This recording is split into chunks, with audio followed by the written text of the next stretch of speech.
guys, and welcome back to my channel. My name is Dorian. I'm the nursing navigator, and I'm back with another video. This video is something that I've been really wanting to do for a while. It's in my NCLEX series, and I'll be literally teaching you guys. So if you want to know real tips for NCLEX success, like literally content, get your notebooks out or whatever you need to do to study, flashcards ready, because I'm about to give you guys real tips that will help you succeed on NCLEX. So if you're interested, stay tuned. First things first, you guys need to download this. This is a packet that Kaplan offers. I'm pretty sure if you Google it, it'll come up. But there's just like little tips. I'll go over them with you. But yeah, so first things first is the RN decision tree. The decision tree is going to show you how to answer questions. And this is what you need to know for NCLEX. You need to know how to think like a nurse. So first step, identify the topic. If you can identify the topic, you can move on to step number 2. Step number 2 is when you look at the answers, are the answers implementation or assessment? Implementation is going to be the nurse actually doing something. So giving a medication, calling the doctor, implementing. Implementing is actually doing. It's an action. Assessing is getting more information. So auscultating breath sounds, counting respirations, getting a pulse ox. Assessment is literally doing an assessment, asking a question. So what type of pain is it? Like, you're assessing the patient. 9 times out of 10, this is the answer you want to go with. You want to go with getting more information. Now, in the question, if they already have the respirations, what the patient looks like, what the person's O2 stat is, then you might not want to go with an assessment answer because you have the assessment right there in the question. But if they didn't give you anything and it's pretty vague, you want to assess first. The nurse always wants to assess before they implement. Before you give a drug, you need to assess. Before you call the doctor, you need to assess so you know what to say to the doctor. So if your question doesn't have very many details, then your answer is probably going to be assessment. Step 3, apply Maslow. So Maslow is like a hierarchy, and basically the bottom is going to be physical. So like nutrition, eating, drinking, like your physical needs. And then above that is going to be psychosocial. So how you feel. Pain is considered psychosocial in NCLEX. So pain is kind of not a first resort unless you're dealing with someone with sickle cell maybe. But pain is not a first resort. The first resort is going to be physical. So like you have a prioritization question. So who do you see first? Who does a nurse see first? Someone who's rating their pain 8 out of 10. It has sickle cell. Or someone who just had an albuterol treatment, which if you know, albuterol is for asthma. So they just had an albuterol treatment and their breath, they still are complaining of shortness of breath 15 minutes later. So you're going to handle the physical problem before you handle the psychosocial problem. Sure, you're in pain, but that's how you feel. This is what I'm actually seeing. I'm actually seeing shortness of breath. I'm actually seeing your O2 stat drop. Your physical well-being is actually like proven, whereas pain is psychosocial. Because I might say I'm rating my pain 3 out of 10, but I take on pain different than you. You might say it's an 8 out of 10. I'm sorry, but that's not my priority. My priority is going to be the person who is physically showing a need for the nurse's attention. So that's your third step. Your fourth step is to always do ABCs. You go through each answer and you see if the answer is related to airway, breathing, or circulation. If it is, that's probably your answer because those are the most important things for the nurse to attend to.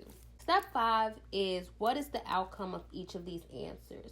So you read an answer, what's going to happen if I give that drug? What's going to happen if I auscultate the breath sounds? What's going to happen if I just call the physician?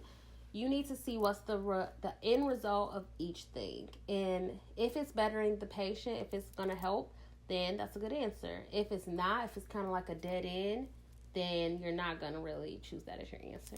So that's the decision tree. You can Google Kaplan's RN decision tree. You can find videos on it to go more in depth. But that really helped me.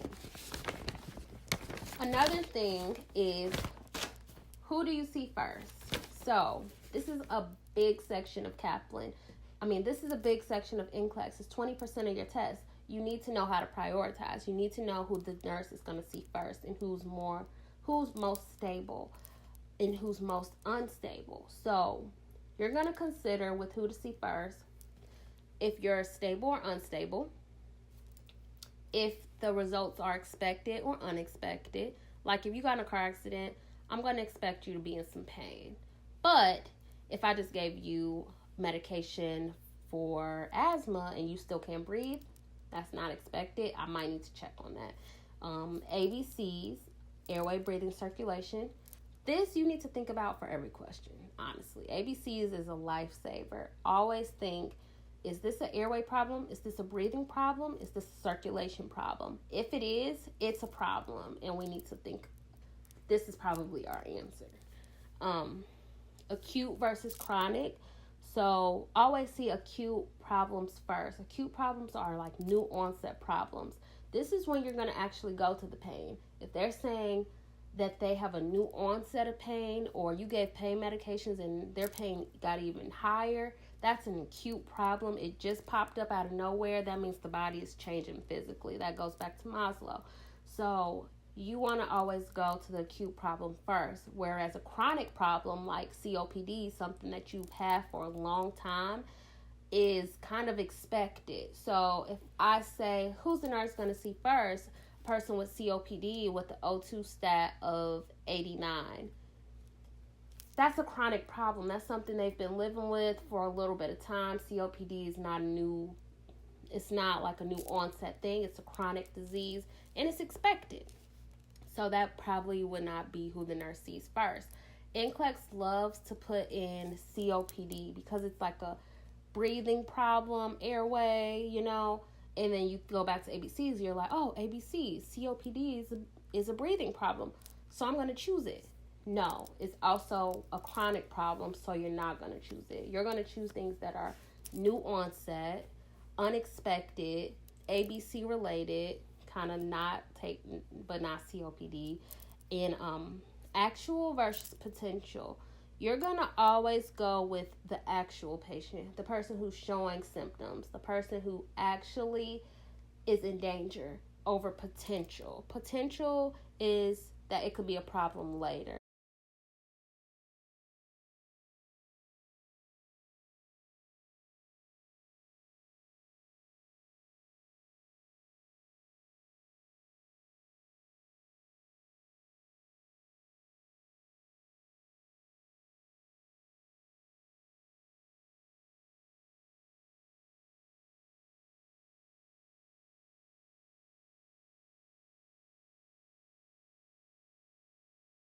Okay, rules for delegation. I know we always hate those delegation questions that say, what should the nurse delegate to the LPN or to the assistant? Just remember this and you'll always get it right. The nurse is the only person who eats. EAT. Evaluate, assess, and teach. Only the RN should be doing these three things. So if it says the LPN to teach a new diabetic patient, no, LPNs do not teach. LPNs can reinforce teaching, but they cannot do initial teaching. So look for things like that that'll try to trick you. LPNs can monitor, they can do reinforcing of teaching that the nurse already did, and they can take care of stable patients. They cannot take care of critical patients. So just keep that in mind. And then the unlicensed assistive personnel, like the assistant, is not too much they can do. They can do bathing, they can do feeding, but not feeding for a patient who just got their ability to swallow. Like the nurse should do the initial one. Just remember, the nurse should always do the initial vitals. the initial teaching, the initial evaluation. The nurse is the go-to person. So remember EAT, E-A-T, evaluate, assess, and teach. Okay, so now let's get into some content. We're going to go over labs. These are just a couple of ways that I'll remember some labs. Okay, calcium. Calcium, think 911. The calcium level is 9 to 11, so think 911. Creatinine. Creatinine, think of a creature, an ugly creature, and if you wanted to rate them between a 1 and 10, you would rate them 0.6 to 1.2. They're at the bottom of the they're at the bottom of the bottom. So creatinine is 0.6 to 1.2. BUN. I thought of a rapper named Bun B. He's kind of a bigger rapper, and I thought to myself, okay, he's 620 pounds. BUN levels are 6 to 20. So you can think of this in another way, like a bun, like a big bun on top of your head, or a big bun that you put in the oven. 620 pounds, 6 to 20. CL levels. CL kind of sounds like chlorine, but chlorine is in the pool. And the best times to go swimming is when it's 95 to 105 degrees. And the CL level is 95 to 105. Another thing that I struggled with was airborne, droplet, and contact precautions. I'm going to give you 3 mnemonics that will help you with these precautions. And it actually came up on my NCLEX a couple of times, so that was nice. So, first things first is airborne precautions. Think, my chicken has TB. M, measles. C, which is for the chicken, chicken pox. Hez, which is for H, herpes zoster. And then TB is, of course, TB. Droplet precaution, think SPIDERMAN. So the S is going to be streptococcal pharyngitis. So for the P, it's going to be pertussis and pneumonia. For the I, it's going to be influenza.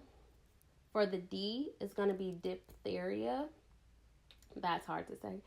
For the E, it's going to be epiglottitis.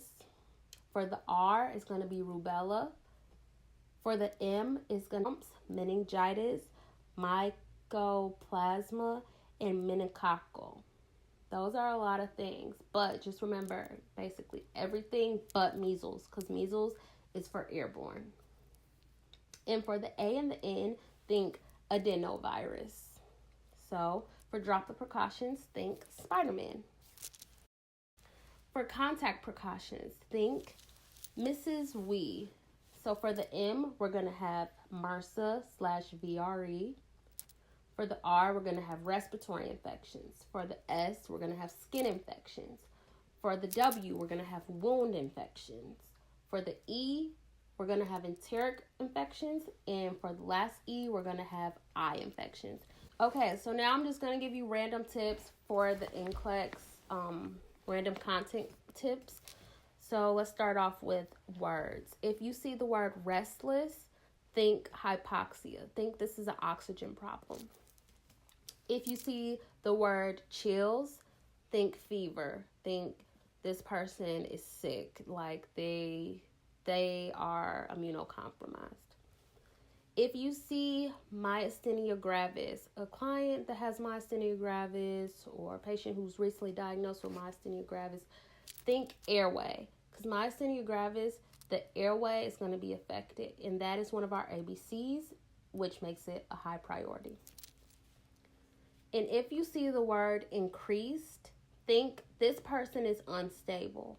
If anybody is increasing in pain or increasing in, anything, their temperature is increasing, their blood pressure is increasing, they are becoming unstable because they're getting worse.